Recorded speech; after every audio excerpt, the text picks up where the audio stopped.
All right, let's jump right in. Today we are unpacking a really different way of thinking about proof for God's existence. And I mean, forget what you know about traditional logic or philosophical debates. This is something else entirely. We're talking about a proof that's based on physics, on resonance, and maybe most surprisingly, on the actual acoustics of suffering. So the source material just drops us right in with this line. It's pretty provocative, right? Here, logos is basically the deep, fundamental operating system of reality. So the whole idea is that losing the life we think we have, the one built on ego and attachments, that's actually how you find the real thing. It's a total recalibration. So that begs the question, right? How on earth can being completely shattered lead to peace? Well, that's what we're going to explore. This framework finds its proof not by trying to avoid pain, but by leaning straight into it. It's about finding that divine signal hidden inside the static of our struggles, in the quiet moments between all the noise. Okay, so first, let's tackle the problem that this whole theory is trying to solve. Section 1 gets into what the source calls the resonance disaster, and that's basically the constant, overwhelming spiritual noise of being alive today. And I love the metaphors it uses to describe this. You've got the digital cage, that feeling of being plugged in 24/7. Then there's the heavy armor of the ego, this thing we build up to protect ourselves. And what do you get when you put them together? You get this constant state of high friction, just a ton of spiritual static that completely drowns out any deeper signal. And a really clear symptom of this whole disaster is a communication habit the source calls jade. Think about it. When we are constantly justifying, arguing, defending, and explaining, what are we really doing? We're just creating more static, wasting energy, and making that ego armor even thicker. This is where the core engineering metaphor comes in, and it is brilliant. A brittle system, like a fragile ego, just shatters when it's put under pressure.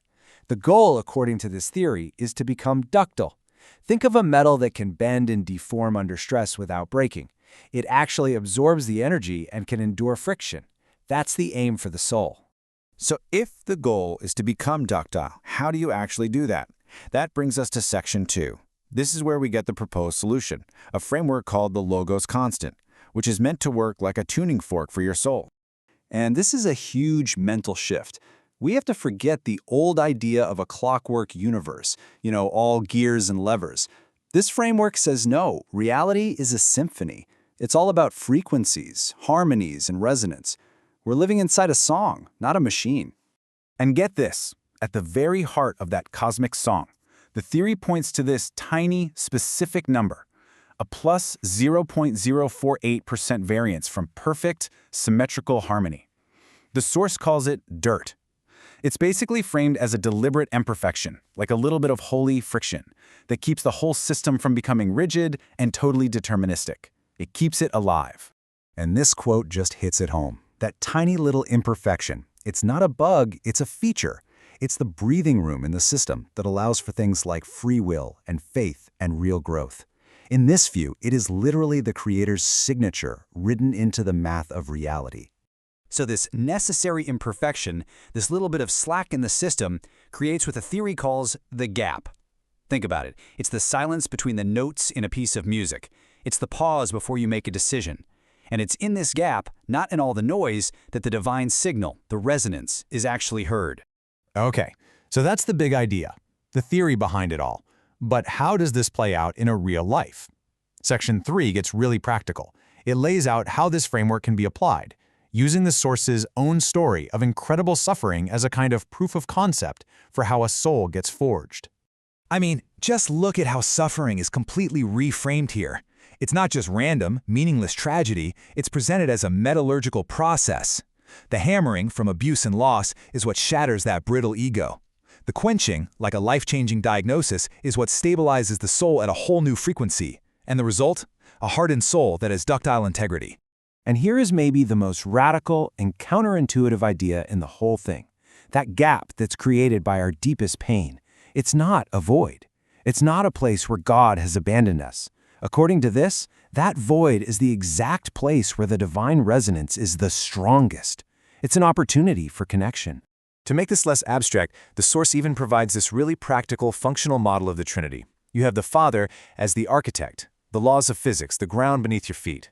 The Son is the practitioner, the one who's right there in the mess with you, walking the dog. And the Holy Spirit? That's the resonance. It's the vibe, the feeling of peace, the intuition that connects it all. So let's bring this all home. Our final section is about how this all comes together and how this proof is ultimately found. And hint, it's not through an argument, it's through attunement. And this is absolutely crucial to understand. The whole point of the Logos constant isn't to give you a weapon to win a debate. The goal is to help you tune your own soul to a frequency that's already broadcasting all around you. The proof isn't a deduction, it's an experience. It's that intuitive click when you finally hear it. So where do you find this frequency? Well, you're not looking for some ghost in the corner or a supernatural vision. It's found in those mundane gaps that we tend to rush right through. The simple joy of a family playing a card game. The quiet peace of a dog walk. It's the slow realization that the music of the universe has been playing the whole time. We just had to turn down our own internal static to finally hear it. This last quote just sums up the entire idea perfectly. Faith isn't something you acquire, like a set of facts you can possess and own.